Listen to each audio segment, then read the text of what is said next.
पे जितने भी महिला सहायकगण हो या पुलिस हो, सभी को बहुत सारी समस्याओं का सामना करना पड़ रहा है। पिछले भी 2 बार जब हम लोग आए थे आंदोलन के लिए, इसी तरह से हम लोग जूझते रहे। सरकार के तरफ से लिखित मौखित आश्वासन मिला, बोला गया कि आप लोग को कर दिया जाएगा। 6 महीना का समय दिया गया। 6 से क्या यहाँ 7 साल बीत गया।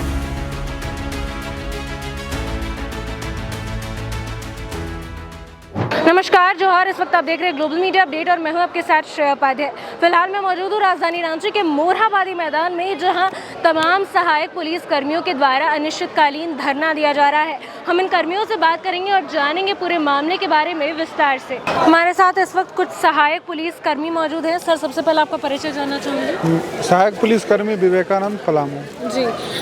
क्या कुछ परेशानी है जिसके कारण आज यहाँ तमाम महिलाओं के साथ, अपने बच्चों के साथ आप सभी लोग यहाँ धरने पर बैठे हैं? सहायक पुलिसकर्मी विगत 2017 से लेकर के 2024 तक सरकार के अंदर रहकर सेवा दे रही है, ड्यूटी का निर्वहन कर रही है और उस सेवा के बदले अपना रोजमर्रा और भरण पोषण के नाम पर मात्र 10,000 रुपये के मानदेय दिया जा रहा है, जिसमें एक पुलिस वर्दी का जिम्मेवारी निभाना, परिवार का जिम्मेवारी निभाना, अन्य मूलभूत बिंदुओं को समझना संभव नहीं है।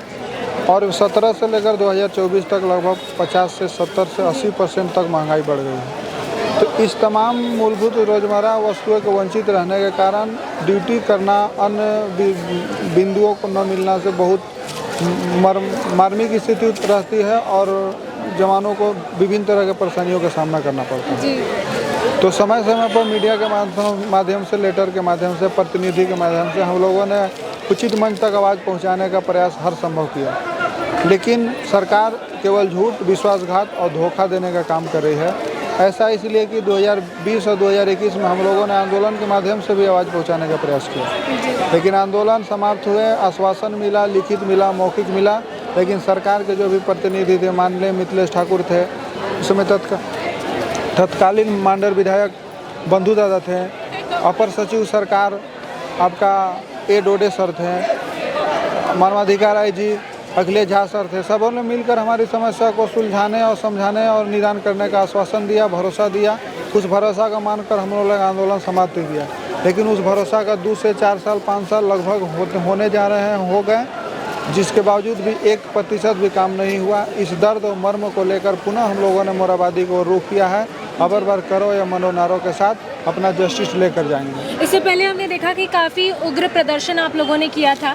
एक बार फिर से आप अनिश्चितकालीन धरना प्रदर्शन पर यहाँ बैठे हैं। सर, क्या अभी तक सरकार ने किसी तरह की शांति वार्ता या फिर आप लोगों की सुध ली है सरकार ने अभी तक? सरकार अमानवीय की जो रास्ता हो सकती है 100% अपना रही है।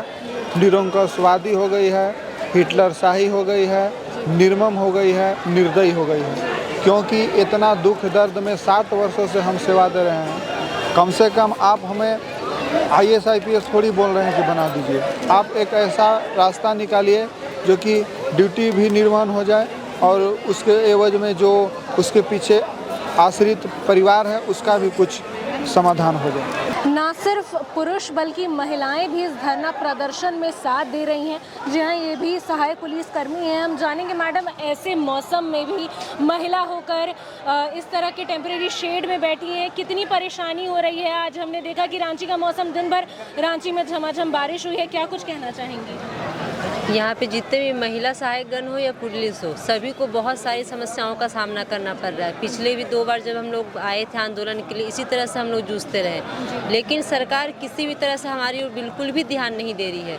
अब जब सरकार ही हमारी ओर कुछ ध्यान नहीं दे रही है तो हमें तो इस खुले आसमान के नीचे सभी समस्याओं को झेलते हुए यहाँ धरना प्रदर्शन करना बहुत ज़रूरी है, क्योंकि इस 10,000 के मासिक वेतन से भी हमारा जीवन यापन हो नहीं सकता।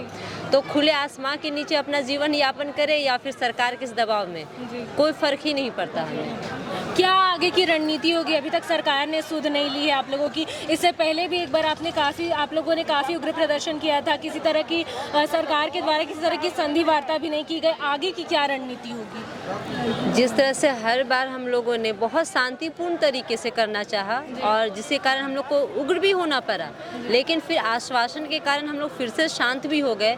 लेकिन इस बार पूरी तरह से जो हमारा जो भाव है वो बिल्कुल पूरी तरह से उग्र है, क्योंकि अब किसी प्रकार का ना तो आश्वासन है, ना ही कुछ शांतिपूर्ण वार्ता रहेगी, ना कोई बैठक होगी, ना किसी का प्रलोभन रहेगा, और सिर्फ उग्रतापूर्वक अपने जो भी हमारी मांगे हैं उसको लेके हम लोग आगे करो या मरो की नीति में रहेंगे। इतना परेशानी भरा है अपने परिवार को छोड़कर इस तरह से अनिश्चितकालीन धरने पर बैठना? देखिए, परेशानी तो बहुत है, अपने परिवार बच्चा सभी को छोड़कर आए और यहाँ आने में भी काफ़ी परेशानी हुई है हम लोग के साथ में। और आते ही रांची का मौसम देख ही रहे हैं कि कितना बारिश, और इतना बारिश में हम लोग को ठंड की मौसम भी लग रही है और आते ही बारिश हो रहा है। महिलाओं के लिए स्पेशली चैलेंजिंग हो जाता है ये हाँ, सारी महिलाओं के लिए बहुत परेशानी है। हम लोग आते ही बहुत झेलना पड़ता है, पर हम लोग साथ ही साथ अपने परिवार बच्चों को भी परिवार बच्चे और सभी मतलब बच्चा उच्चा छोड़ करके स्कूल छूटे, ये वो बहुत सारा परेशानी है जो हम लोग के साथ झेलना पड़ रहा है, पर सरकार नहीं समझ रही हम लोग के बातें। जी। आगे की क्या रणनीति होगी? क्या अनिश्चितकालीन धरना सचमुच दृढ़ निश्चय है कि अनिश्चितकालीन धरने पर बैठना है? हाँ, अनिश्चितकालीन पे रहेंगे हम लोग, और हम लोग को जब तक मांगे पूरा नहीं करते हैं, समायोजन सीधी नियुक्ति समायोजन नहीं करते हैं, तब तक हम लोग निश्चितकालीन में ही रहेंगे। हमारे साथ इस वक्त एक और महिला सहायक पुलिसकर्मी मौजूद है। हम जानना चाहूँगी कितनी परेशानियाँ हो रही हैं, क्या कुछ मांगे हैं? बहुत कुछ मांगे हैं और बहुत परेशानियों का सामना करते हुए हम लोग यहाँ पहुँचे हैं। 2 बार आंदोलन हुआ, सरकार के तरफ से लिखित मौखिक आश्वासन मिला, बोला गया कि आप लोग को कर दिया जाएगा। 6 महीना का समय दिया गया, 6 से क्या यहाँ 7 साल बीत गया, लेकिन अभी तक कुछ नहीं हुआ। हम लोग मजबूरन फिर दोबारा यहाँ धरना पर आए हैं। जी, क्या कुछ मांगे हैं, प्रमुख मांगे हैं? प्रमुख मांगे हैं कि हम लोग को अस्थायीकरण किया जाए और सभी कर्मचारी लोग के वेतन में वृद्धि हो रही है। हम लोग के 10,000 मात्र मिल रहा है। 10,000 में क्या भरपाई हो पा रहा है इतना महंगाई में? स्थायीकरण और वेतन वृद्धि मुख्य मांगे हैं। जी, मेरे पीछे आप ये जो टेंट का मंजर देख रहे हैं, तमाम सहायक पुलिस कर्मियों के द्वारा ये एक टेम्परेरी सॉल्यूशन बनाया गया है। मैं बता दूं कि आज सुबह से ही राजधानी रांची में झमाझम बारिश हो रही है, इसके बावजूद भी तमाम जो सहायक पुलिस कर्मी हैं वह सुबह से ही आज से अनिश्चितकालीन धरना प्रदर्शन पर बैठे हैं। जी हाँ, इनकी मुख्य मांगे हैं स्थायीकरण, साथ ही साथ वेतन में वृद्धि। एक और जहाँ हमारी सरकार, झारखंड की सरकार नागरिकों के सुरक्षा की बात करती है, वहीं दूसरी ओर कानून की सुरक्षा करने वाले, लोगों की सुरक्षा करने वाले आज खुद ही यहाँ अनिश्चितकालीन धरना पर बैठने को मजबूर हो चुके हैं। जी हाँ, इसी के साथ हम आपसे मिलेंगे अगली कड़ी में। तब तक के लिए देखते रहिए ग्लोबल मीडिया अपडेट। धन्यवाद।